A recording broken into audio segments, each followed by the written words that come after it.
So without further ado, I'd like to introduce Bill Dunham, who will speak about Euler.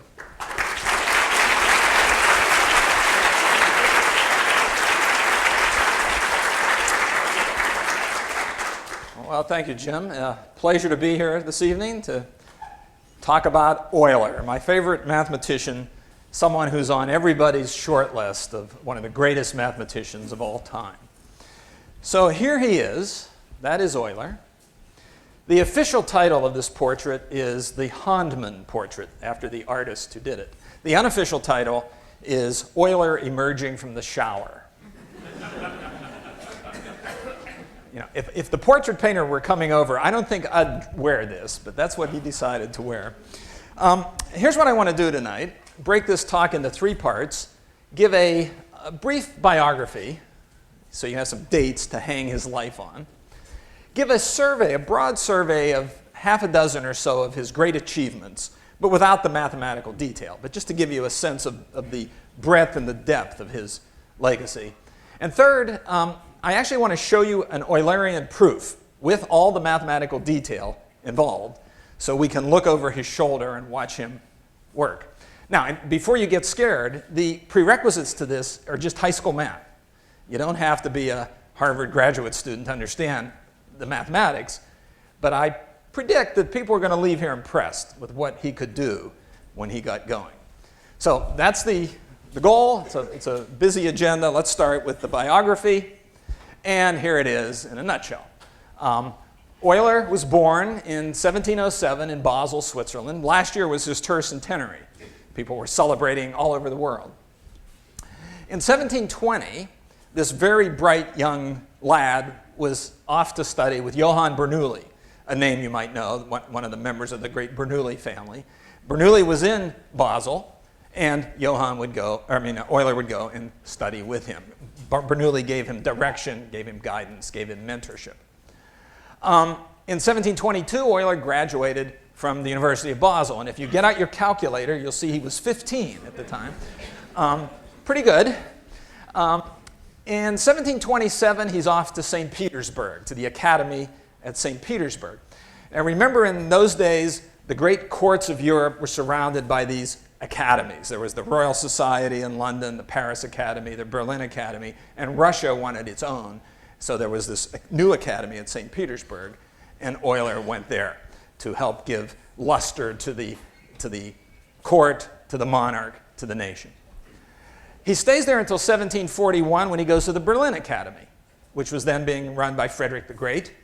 And he plopped down there. He was like a free agent, went to another team. Stayed there until 1766 when he's back to St. Petersburg, and stayed in St. Petersburg until his death in 1783. Euler was buried in St. Petersburg. Subsequently, he was buried in Leningrad, and today he's buried in St. Petersburg. So it's amazing. Now, these dates make him almost the exact contemporary of Benjamin Franklin.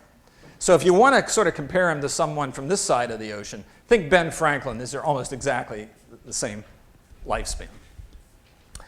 On the personal side, he was married. He and wife Katharina had 13 children. But unfortunately, with the child mortality being what it was in the 18th century, only 5 of these children made it to adolescence. So it would have been a great deal of heartache in the Euler family. He had, by all accounts, a phenomenal memory. Euler could memorize anything: books, plays, tables. You know, most people have to look up logarithms, but if you can memorize them, that makes it a lot quicker. And this memory would serve him well when physical ailments hit. In 1730s, he lost vision in his right eye. Apparently an infection got loose, something we could probably cure with just an antibiotic. But it not only cost him his vision, it destroyed his eyeball. His whole eye was deformed, and so he just had no use of his right eye. So his productivity goes down, right? Wrong. Doesn't bother him. He keeps going. And continues until 1771, when he lost vision in his left eye. This was a cataract. 1771, they tried eye surgery. And you don't even want to think about eye surgery in 1771. It was painful, and it failed. And so Euler is essentially blind. So his productivity goes down, right? Wrong. It goes up. He actually gets more productive when he can't see. What he would do is he would go into a room, there'd be a table of scribes, and he would just start spouting his mathematical papers, and they'd be writing furiously. Euler could think up mathematics faster than most people can write it. If a new paper came in and he wanted to know what was going on with Lagrange or something, they'd read it to him. He would hear it with this incredible memory. He could see it in his mind's eye and absorb it very well. Euler, thus, is the great inspirational story from the history of mathematics. He's someone who is confronted with a disability and doesn't let it beat him. He is the Beethoven of mathematics. You know, Beethoven composed music he never heard. Euler was producing mathematics that he couldn't see. And if you don't believe me that he was productive even though he lost his vision, let me just indicate that in 1775 he produced over 50 papers and he was blind. So Euler was incredibly productive even with the blindness. This idea of producing a lot of papers feeds into the next slide. His mathematics is distinguished by its quality and its quantity. Really distinguished. Both of these are superior beyond imagining. Let me address the quantity first. Nobody ever did more mathematics than Euler. His output was phenomenal. They tried to publish it all. In 1911, the Swiss Academy of Sciences says, we're going to publish Euler's collected works. The first volume is this. Big heavy book, right? It's heavy to carry around. Well, in 1911, that came out. Another volume in 1912, 1913. They're still coming. They're not done. It's 97 years later, and Euler's work is still coming out. At the moment, the work called the Opera Omnia has 75 volumes. This guy has 74 cousins, all of this mass, and 25,000 pages of mathematics. And nobody's quite sure when they're going to finish this. I mean, it's going to be deep into the 21st century. The grandchildren of the original editors of this are old. and it's still coming out. So the quantity of his work is breathtaking. Here's one other indication of that. After he died, there was a backlog. You know, there were papers still in the chain, papers still on his desk. It took decades to clear the backlog, and after he was dead, he published 228 papers. Now, trust me, that's more than most living people can publish. Euler published more mathematics dead than anybody else. So the quantity of his work, top-notch. But the quality of his work was just as good. You know, if he had done a lot of stuff and it was just drivel, we wouldn't be remembering him here tonight. The quality of his work is extraordinary, and although that's a little harder to measure, maybe. So what I did was this. I went to the online dictionary called MathWorld, and I typed in Euler, and then any term in mathematics that carries his name came back as a hit. And you know, if it's in the dictionary, it's really important. Something that's not just an insignificant little result, but something so great that it's got his name on it, and it's in the dictionary. So I typed in Euler, and I got 96 entries. 96 things in mathematics are named after him, from the Euler line to the Euler identity to the Euler product sum formula. Most branches of mathematics have something named after him. And just for comparison's sake, Gauss, 70. Cauchy was a piker, 33. And some people fare even less well.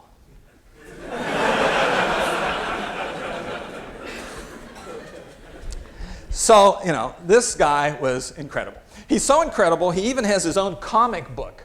There's an Euler comic book that Burkhauser put out, a graphic novel about his life. So, how cool is that? Right?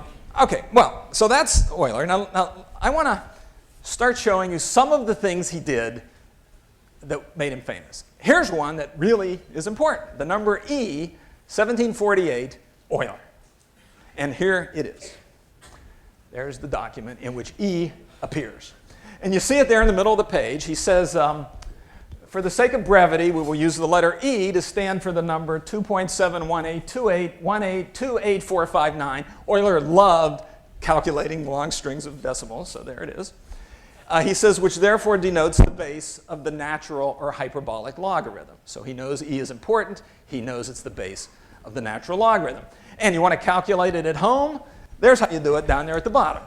1 plus 1 over 1 plus 1 over 1 times 2 plus 1 over 1 times 2 times 3. That converges very fast. And if you know the series expansion of e to the x and you put in 1, sure enough, that's it. So Euler gave us E. If he had done nothing else, that would warrant a sentence in the math history books, but he did so much else. Here's one, same year, Euler's identity. Wow.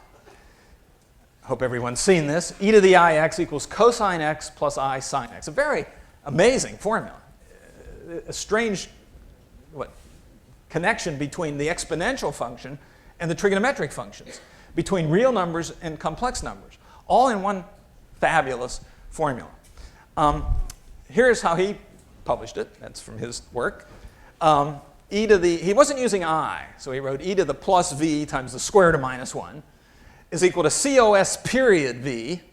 That's because this was an abbreviation for cosinus, so you had to put a period there in those days, plus the square root of minus 1 times the sine of v. So there it is in 1748. Now, anytime anybody shows you Euler's identity, they do the next thing. You kind of have to. Math teachers are required. In which case you get e to the I pi equals cosine pi plus I sine pi.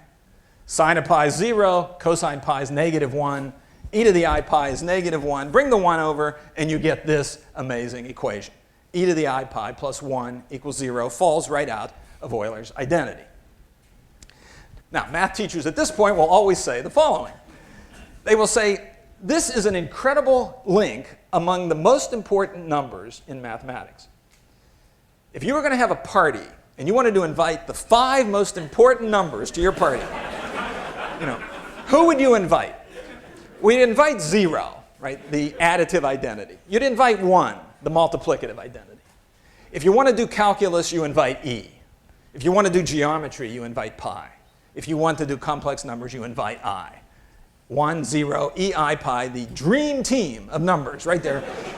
And they're all in that one equation. It's amazing. It's amazing that there is an equation that links them, actually. And it's amazing that it's such a simple consequence of Euler's identity. Back in 1988, the journal Mathematical Intelligencer did a survey of the world mathematical community asking people to vote for the most beautiful result in mathematics. And you'd send in your postcard. What's the most beautiful result? It was American Idol for math formulas. Of all the mathematics ever done, this one is the most beautiful result ever. And it's from Euler. It's so beautiful that it inspired someone to write a poem, which I shall now inflict upon you. Somebody wrote, e to the I pi plus 1 equals 0 made the mathematician Euler a hero. From real to complex, with our brains in great flex, he led us with zest, but no fear. So that's something else Euler did. How about this? Euler's polyhedral formula.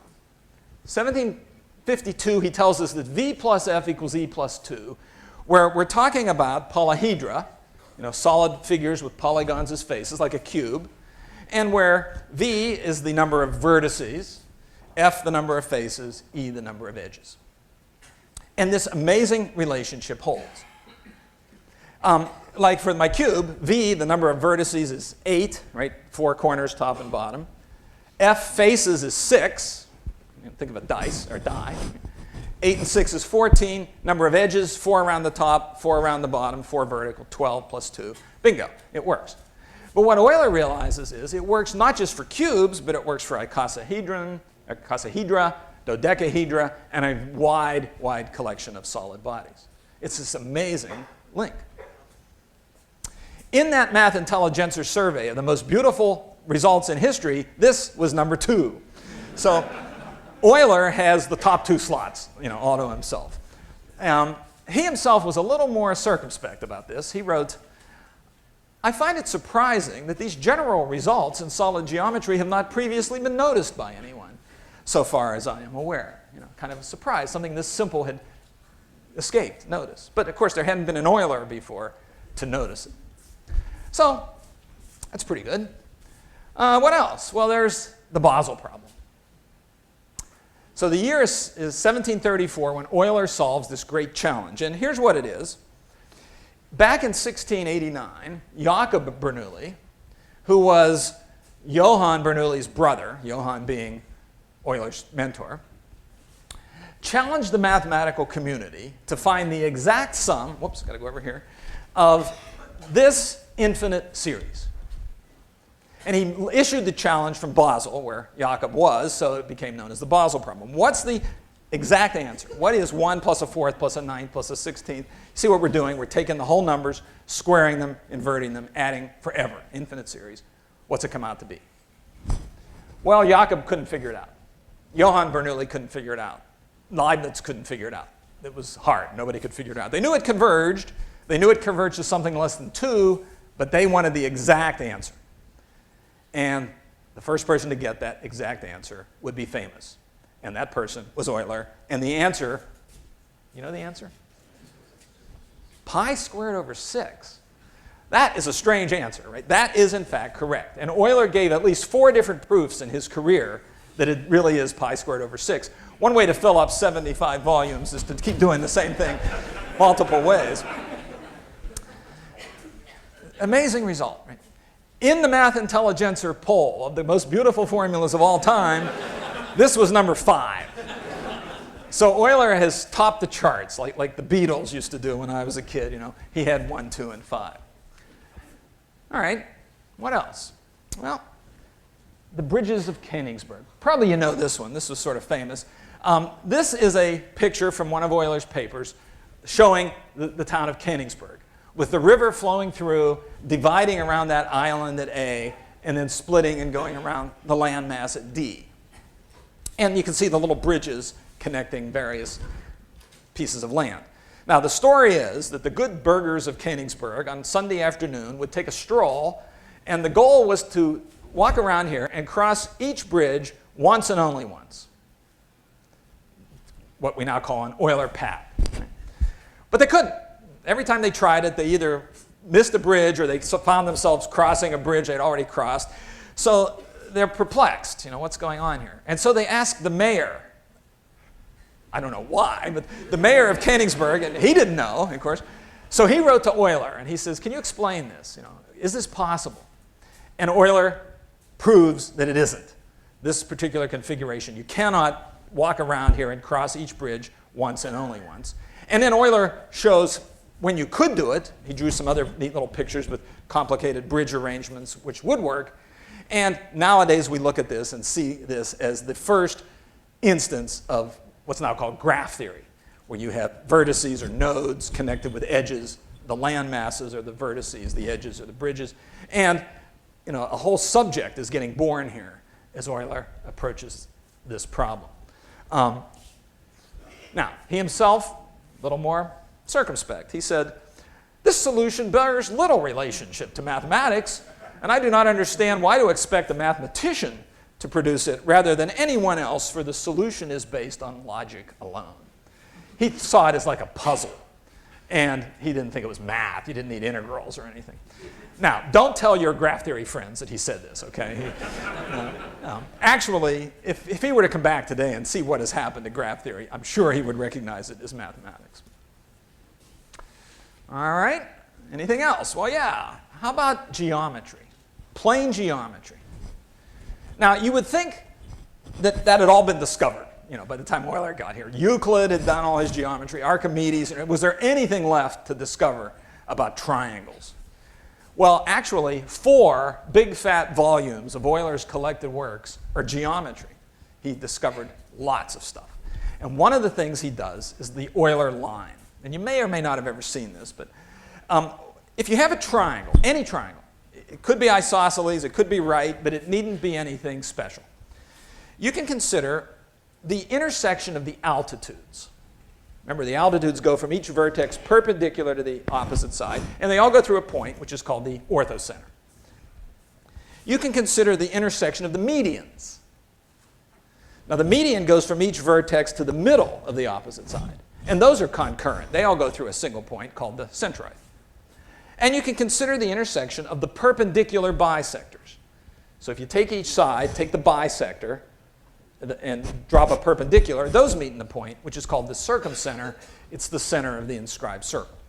These points were known to the Greeks. These aren't special or anything. They've been around a long time. Now, I'm going to try to do this with my PowerPoint. Let's hope this works. There's a triangle.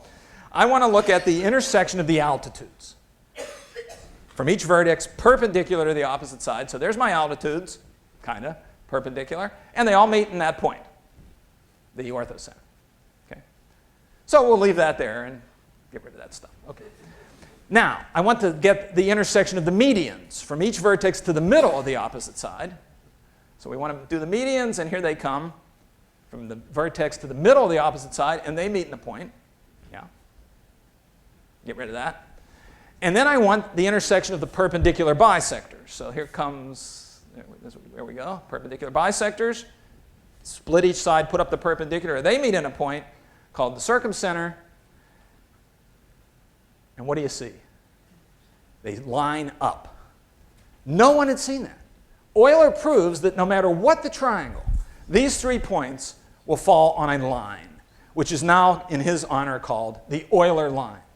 It was an amazing piece of geometry that had escaped all the great geometers in the past. And Euler showed something else.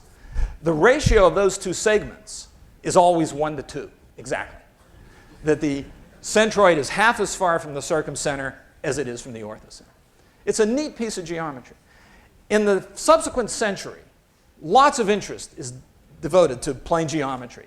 And I think part of it is because Euler thought this was important enough, and he found interesting things. And so you see a renaissance of geometry in the 19th century. Okay, what else? Well, how about number theory? Now, Euler was one of the great number theorists. 4 big fat volumes of number theory. I want to show you something I like. This is not the most important thing he did in number theory. You know what number theory is? It's the study of whole numbers, primes, composites, that sort of thing. This isn't the most important thing he did, but it's just kind of neat. It's a definition that had been around that said 2 whole numbers are amicable, friendly, if each is the sum of the proper whole number divisors of the other. Now, that needs an example, right? Okay, so how about an example? How about 220 and 284? If you ever see this, this will be the example you see, I promise you. So what I want to do is look at the proper divisors of 220, by which I mean whole numbers that divide evenly into 220 but aren't 220. That's what the proper means. It's less. So if you collect them all, there they are, 1, 2, 4, 5, 10, 11, 20, 22, 44, 55, and 110. That's all the proper divisors that 220 has. And you add them up, and trust me, you get 284. Now you take the proper divisors of 284, all the whole numbers that divide into 284, 1, 2, 4, 71, 142. 284 does, but we don't count that. It's not proper. Add those up, and you get 220. Each of these is the sum of the proper divisors of the other. It's totally useless. But it's intriguing, right? If you're a number theorist, you will be intrigued by this strange reciprocity. I have a friend, this is the truth, when he married the love of his life, he gave her a keychain with the number 220 on it, and his has 284 to represent their amicability, their eternal friendship. It's really sweet. Nerdy, but sweet, right? Okay. Now, here comes a brief history of amicable numbers. It's a short history. The Greeks knew that pair, 220 and 284. They knew it somehow. And remember, the Greeks, the Pythagorean philosophy that underlay Greek mathematics sort of exalted the role of whole numbers, sort of these metaphysical entities. So the Greeks thought this was really spectacular, and they sought another pair, and they could find no others. They couldn't find any more, that's all. Nobody finds any more until the 9th century Islamic mathematician, Tabat ibn Qura, who finds a rule that generates 2 more pairs. So there was the Greek pair, and he found 2 more. However, this rule apparently didn't make it to Europe after the Renaissance. So the folks in Europe didn't know that Talbot had been down this path. And so they thought there was just 1 pair. And in 1636, the French mathematician Fermat finds another pair. It's those 2, 17,296 and 18,416. The sum of the proper divisors of 17,296 is 18,416, and vice versa. Exercise for the reader. You can check this. Guess what? That was one of Talbot's numbers, actually. Fermat had gone down the same path. He didn't know it. In 17th century France, there was a great mathematical rivalry. Fermat had an opponent, Descartes. They hated each other. And here is Fermat finding a pair. So now Descartes has to find a pair to prove his worth. And he goes to work on it, and in 1638, he finds that pair. If you really loved your wife, you'd give her a keychain with that number on it. Guess what? That's the other one of Talbot's numbers. These 3 are the low-hanging fruit of amicable numbers. And so Descartes and Fermat were just going down a previously trodden path. So now it's 1638, 3 pairs are known. 100 years later, 3 pairs are known. That's it. These are very hard to come by. When Euler's alive, only those 3 were known. And so he thought, well, maybe I should give this some thought. And he worked on it, and he found 58. In a 1750 paper, he finds 58 pairs. So the world supply went from 3 to 61 with 1 person. Now, this is what Euler would do to a problem. He'd just blow it out of the water, He increased the world supply of amicable numbers by a factor of 20. How'd he do it? He saw a pattern that no one had seen, and it allowed him to just sort of generate these things willy-nilly. Great insight. Euler also did applied mathematics. In fact, more than half of his 75 volumes are in things like mechanics, optics, acoustics. I'm not talking about that tonight, but let me just show you this cool little picture I found in one of his papers where he's talking about a pump that he has invented. So he did applied math. And then while we're looking at pictures, how about this? Ever seen those before? Venn diagram. Yeah, that's a Venn diagram, right? We all know the little circles to connect ideas. No, that's not a Venn diagram. Venn lived in the 19th century. I took this out of Euler's work in the 18th century. Not a Venn diagram. We should call this an Euler diagram. However, if we do this, Venn is gone, right? What else did Venn do? So, Euler doesn't need this, for his credibility. So I think we'll let Venn keep his diagram. And then before I get to my proof, one more thing. I just find this intriguing. This is not important particularly, but it's a curiosity, we'll say. Back in the 18th century, the issue of factoring polynomials was important. And the question was, could all polynomials be shattered into first and second degree pieces? I'm talking about real polynomials and real factors. So, if I gave you x to the 4th minus 1, 4th degree, you could break it into x squared plus 1, x squared minus 1, 2 quadratics, and then further break the x squared plus 1, the x squared minus 1 into x plus 1, x minus 1. No complex numbers here, just real numbers. So there's a 4th degree that can be broken into real first and second degree pieces. The question was, is this at least theoretically possible for all real polynomials? If you know the fundamental theorem of algebra, you can see that's what this is in its real incarnation. But people didn't know the answer. It was up in the air. If it's true that such a decomposition is possible, you had to supply proof. But if it's false, you just need one counterexample that can't be factored. And guess what? Nicholas Bernoulli, who was Johann's son and Jakob's nephew, wrote to Euler and said, I found a 4th degree that cannot be factored. So that answers the question. This 4th degree polynomial, x to the 4th minus 4x cubed plus 2x squared plus 4x plus 4, is irreducible. It cannot be factored down. Case closed. Well, wait a minute. Now, Nicholas Bernoulli couldn't factor it, but that doesn't mean it can't be factored. Euler saw how to do it.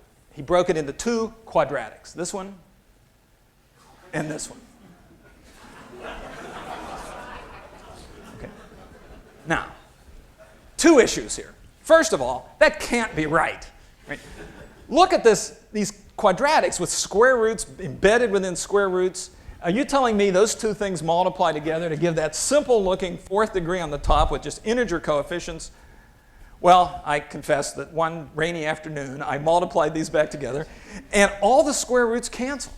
It really works. So the one fact that's amazing is this is right. This is true.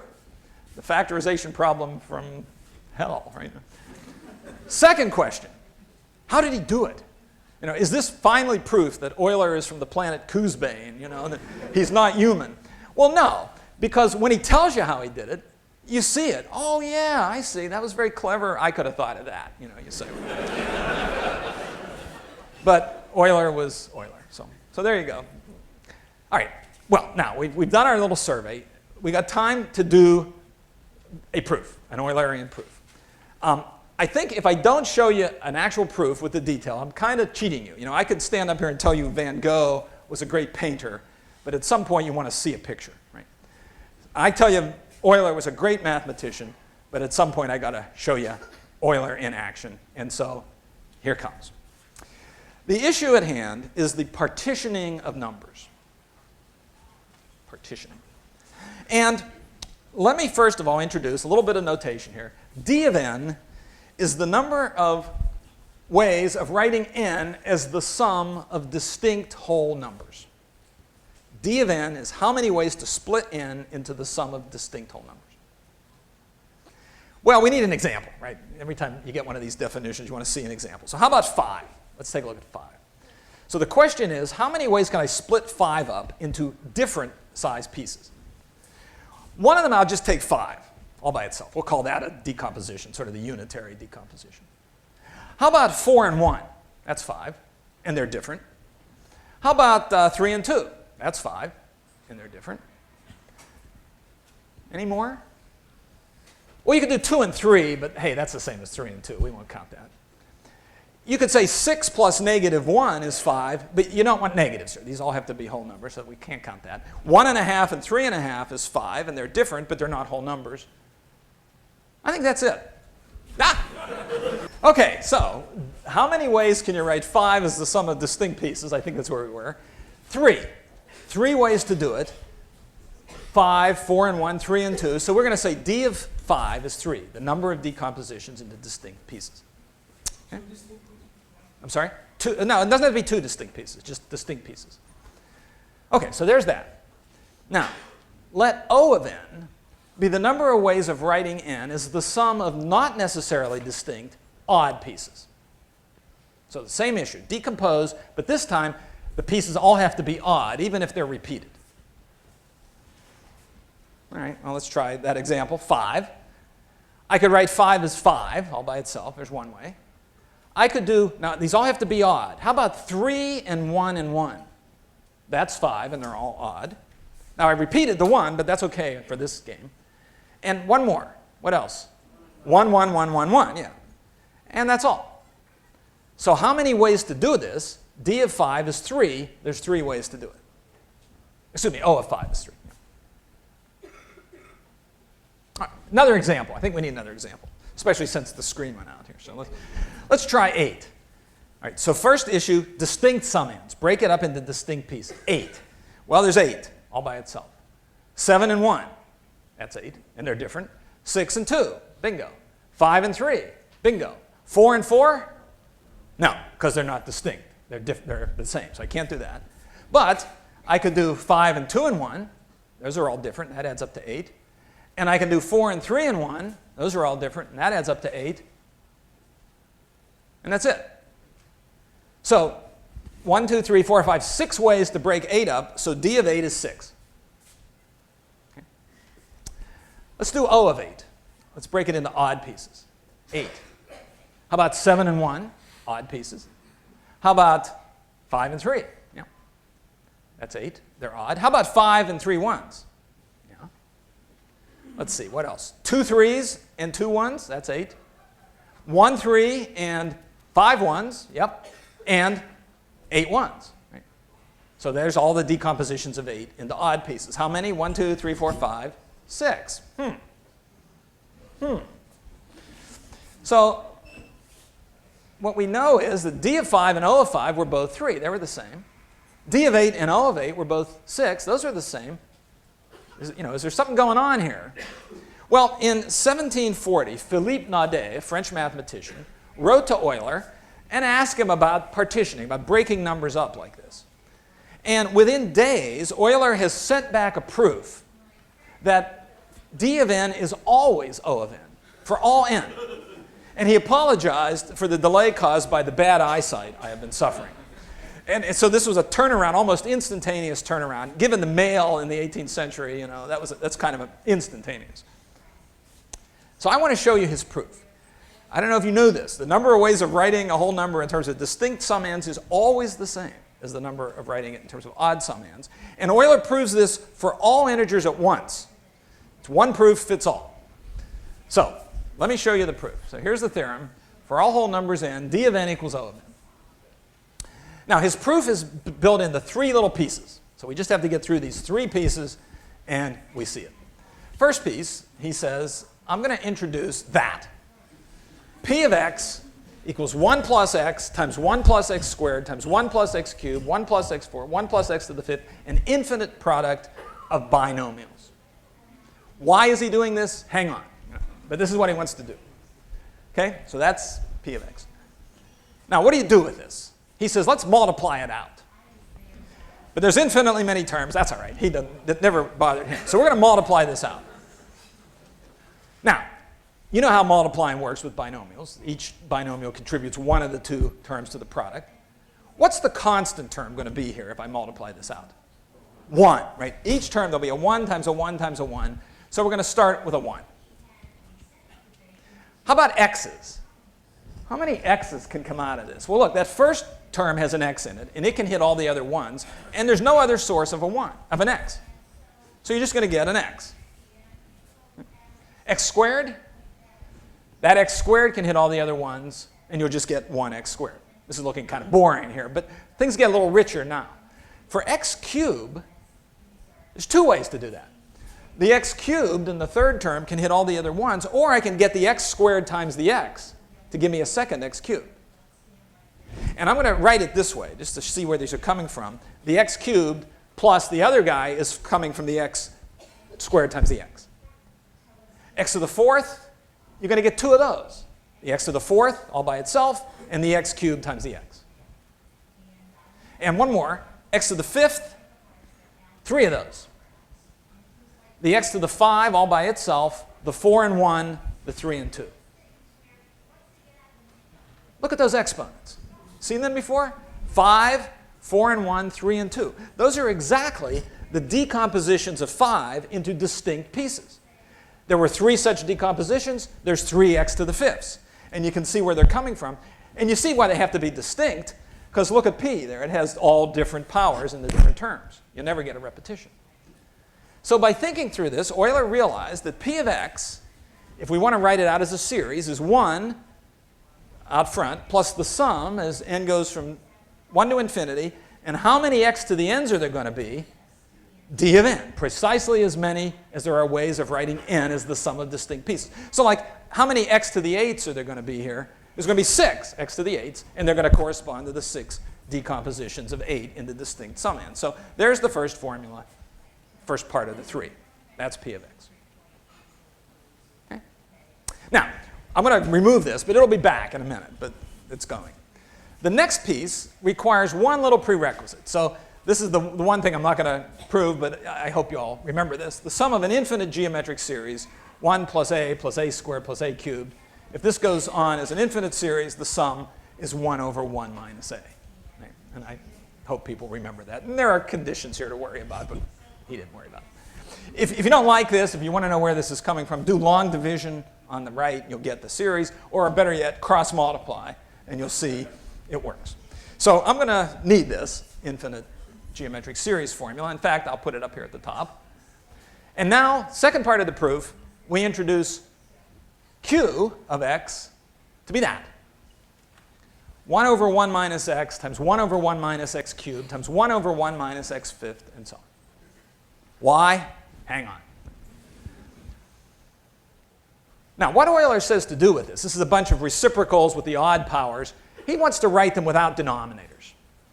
So you see that first guy, 1 over 1 minus x. If I use the geometric series formula, I can write that as a series. You know, usually we go the other way with that top formula. We have the series and we want the sum, but there's no reason why we couldn't start with the sum and turn it back into a series. So 1 over 1 minus x, I just let a be x, and I get 1 plus x squared plus x cubed. The next term also fits the pattern. 1 over 1 minus x cubed. You let the a be x cubed, and you'll get 1 plus x cubed squared plus x cubed cubed. So there it is, 1 plus x cubed, x6, x9. The next guy, 1 over 1 minus x to the fifth, let a be x to the fifth, and you'll get 5, 10, 15, 20 as the exponents. So that's what q is. OK, one more thing I want to do with this. Instead of writing that as that x, I'm going to write x to the first. Instead of the x squared, I'm going to write 1 plus 1. Instead of x cubed, 1 plus 1 plus 1. I'm going to break these up into equal pieces. And the second guy, 3, 3 plus 3, 3 plus 3 plus 3, 5, 5 plus 5, etc. So if I do that, then q will come out to be, remember the first one was 1x, x squared, x cubed. I just put the 1's in. The next one, 5, 10, or 3, 6, 9, 12 becomes 3, 3 plus 3, 3 plus 3 plus 3, 5, 5 plus 5. So that's what q is. Okay. Now, I have infinitely many infinite series this time. This is worse than p. But multiply it out. So we're going to multiply it out. All right, so here goes. Multiply it out. What's the constant term? 1. Every piece will contribute a 1. We'll start with a 1. How about x's? The only x I'm ever going to get out of this is when that x to the first hits all the other ones. There's no other source of an x, so you'll just get an x to the first. X squareds, well, that x to the 1 plus 1 can hit all the other ones, but there's no other way to get an x squared, so that's how we start. But there's more than one way to get an x cubed. The x to the 3 in the second term can hit all the other ones, or there's an x to the 1 plus 1 plus 1 that can hit all the other ones. So there comes 2 x cubes, and I'll show you where they come from by writing the exponents in that form. X to the fourth, I think there's 2 of those. There's a 3 plus 1, and there's a 1 and 1 and 1 and 1. And one more, x to the fifth. Where is this coming from? Well, there's going to be an x to the 5, an x to the 3 plus 1 plus 1, and an x to the 1 plus 1 plus 1 plus 1 plus 1. Look at those exponents. 5, 3 plus 1 plus 1, 1 plus 1. What are those? Those are the decompositions of 5 into odd summands. These have to be odd because look at the top line. Everything up there was odd. You're putting together odd pieces. They might repeat, but they're odd. Every such decomposition will give me another x to the fifth. Everything that came out here on x to the fifth was built out of odd summands. How many x to the 8s are there going to be in this? 6, based on the 6 decompositions of 8 into odd summands. And so what Euler has realized is that q of x, which is where this started, is 1 plus the sum. N goes from 1 to infinity. And how many x to the n's you're going to get? O of n, the number of ways of breaking n into odd pieces.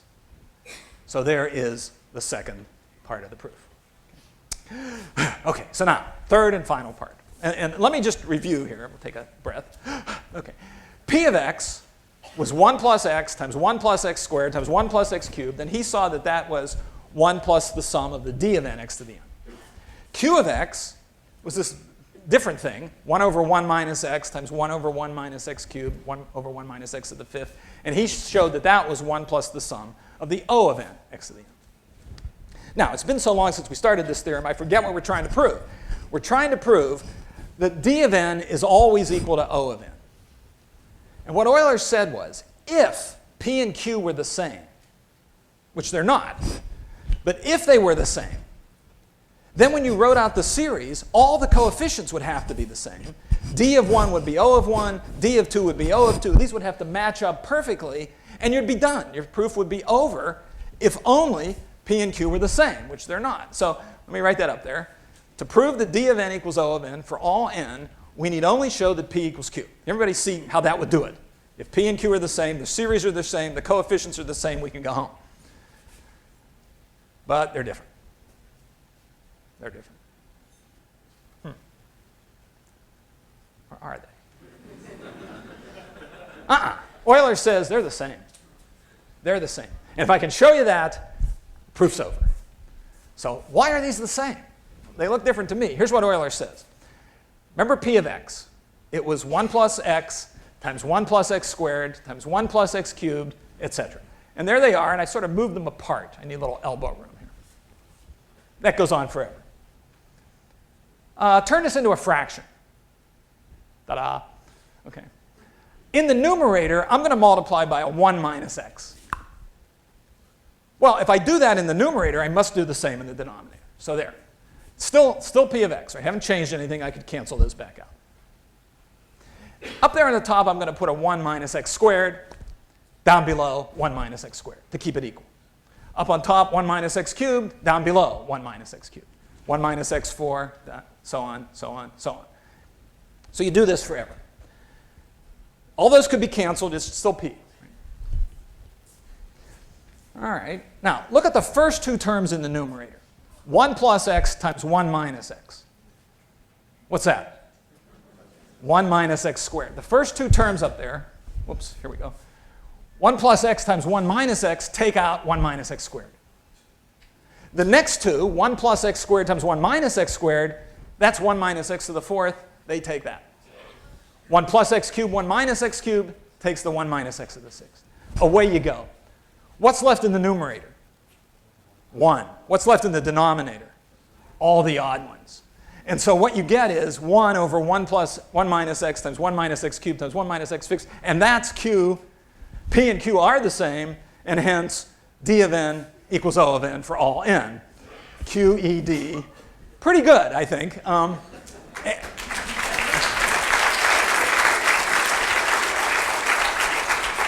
I will pass your applause to Professor Euler, who deserves it. And he does all this in a few days, and his eyes are hurting. You know, this is where the whole theory of partitioning of numbers starts, right here. And it's now a vast branch of mathematics with really great work going on. It started right there. So I will leave you with two quotations, which I think are fitting. One is from the mathematician Frobenius. And he looked at things like this, and he said, Euler lacked only one thing to make him a perfect genius. He failed to be incomprehensible. And one of the things I like as I read through Euler is that you can really understand what he's doing. It's not so complicated. And he's a very good expositor. He tries to make it clear, and he is never incomprehensible. The other quotation I don't have a source for, but I like it. I think it's fitting. Somebody said that talent is doing easily what others find difficult. Genius is doing easily what others find impossible. And I think by that definition, Euler is a genius. He could do the seemingly impossible, and he did it throughout his long and illustrious life. Certainly a good reason for us to give a tribute to him, and I'll leave with a shout out, way to go, Uncle Leonhard. Thank you.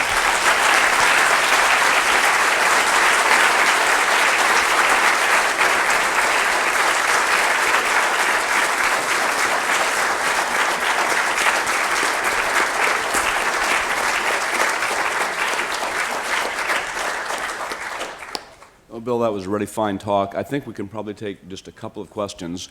Before doing so, I'd like to express my thanks to Harvard University for allowing us to host this talk here. So maybe a couple of questions for Bill, and then we'll be out of here. Yes? Did Euler set the calculus into its present modern phase form that all the calculus textbooks go back over? The question is, what was Euler's influence on the calculus? He wrote a gigantic text on calculus. His differential calculus book was this big, and his integral calculus book was 3 volumes. So, you know, if you think your calculus book is big today, you know, you should have seen Euler's calculus. For this, the sort of first-year calculus, yes, we sort of model our textbooks on his, except they're not that big. But he never did the epsilon delta stuff, the analysis that you hit beyond calculus, that sort of limit-based calculus. Limits weren't around when Euler was working. He worked with infinitely small quantities in a kind of philosophical, metaphysical world that we now either don't like or we put it over in non-standard analysis. But the epsilon delta stuff that you know if you've taken analysis comes with Cauchy in the 19th century. So in that sense, his calculus book isn't a modern one. But the basic topics are pretty much accurate. Oh, that's okay. You can go out now. Yes? If you look at notebooks, what do you learn about his mode of working? In other words, I understand that some writing mathematicians don't show you how they came at something. They just perfect and show the perfect ending. Yes. Right. The big, you get the question, does Euler supply a lot of detail about his thought processes? And the answer is yes. The two models are Euler versus Gauss. Euler will write and tell you what he's thinking. I tried this, it didn't work, he'll tell you. Oh, and then I tried this, oh, that didn't work either. And then I tried this, and wow, it worked. And you really can see him thinking. Now, he could do this because at the St. Petersburg Academy and the Berlin Academy, he had the right to publish anything he wanted without an editor. So he could just be as expansive as he wanted, and nobody was going to cut. So that doesn't work anymore. The other side of the coin is Gauss. Gauss would take out everything, all the intermediate thought, and just leave the basic, beautiful structures, but which makes Gauss much harder to figure out. You know, he doesn't help you along. People criticize Gauss. They said Gauss was like the fox that walked through the sand and dragged his tail behind him to erase the footprints. You know, you didn't see how he did it. You didn't see how he passed this way. Gauss responded, he says, yes, but the architect of the great cathedral doesn't leave the scaffolding up. You take that down and you just leave the gem of the idea. So if you want to see somebody that helps you understand, Euler's your guy. And we should all be grateful for that, I think. Yes? I was reading today about a book on Einstein and all the mistakes that he made, which we don't hear about very often.